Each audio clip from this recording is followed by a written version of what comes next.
તમે વ્યવસ્થા કરો એમનો વ્યવસ્થા છે.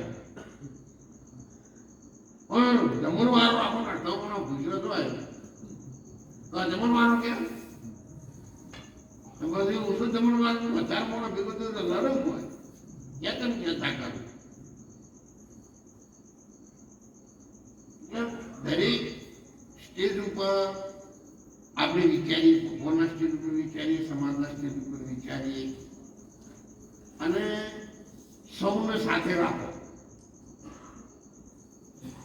બેનને કહ્યું ને સાહેબને કહ્યું, તમને બધાને ખબર છે આપણે જ્યારથી શરૂ કર્યું છે ત્યારથી વ્યસન મુક્તિની એકતાનો મહામંત્રોના પાયામાં મૂકીને આપણે આશ્રમ શરૂ કરેલો છે.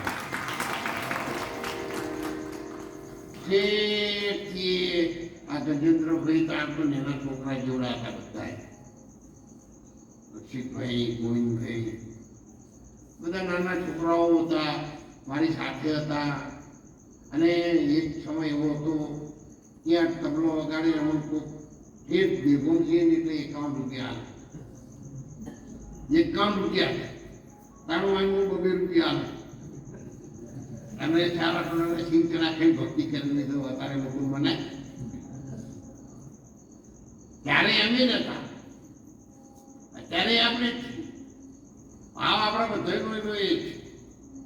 પણ દુનિયાને વધુ ઉમંગ તઈ દેવ પ્રગટ થયા અને પ્રેમ પ્રગટ થયો.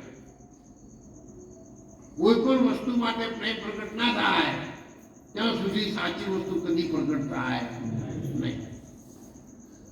અતિશય ક્રોધ તમારા હૃદયના ઊંડાણમાં પડેલી વસ્તુને બહાર કાઢે અને અતિશય પ્રેમ,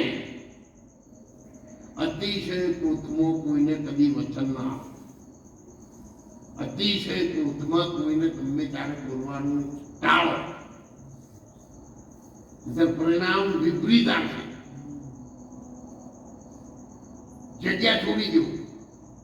અતિશય ક્રોધ ચડે તો જગ્યા છોડી પોટકમાં આગળ પાછળ થઈ જાઓ તો પણ માથેથી ગભરાઈ જાય. કશું ના આવે તો પાણી પી દેવું, સમુદાય બીજે જતા રહો. લો ભાઈ કરવા આપણે હું તો પૂછું અમારા ગામનો ભદ્ર કોઈ મજૂર પીર મને કાલે બોલાવા બચ્યો હતા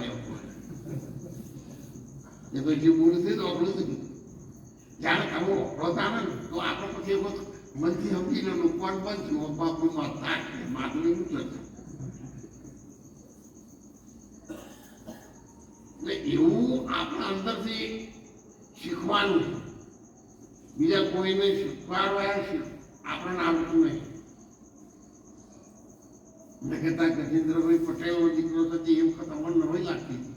મેં ભાઈ ગમે તેવા માણસો, ગમે તેવા સમાજમાં તો લોકો તબલો વગેરે પણ પટેલું છું તબલો વગેરે તો આપણું ગજબ કહેવાય. અમે તો રણછોડભાઈ બધા એવું કહેતા પહેલા, પણ પછી આ તો હાથું નીકળ્યું ત્યાં તો ભાઈ આવી હાથો પટેલ જ છે. એટલે કળા કોઈને માપતી નહીં.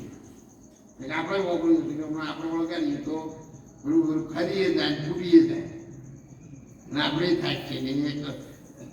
એટલે જેની પાસે ભગવાને જે કળા આપી છે એ એની મહેનતનું ફળ છે, એના કર્મોનું ફળ છે, એના પુણ્યનું ફળ છે.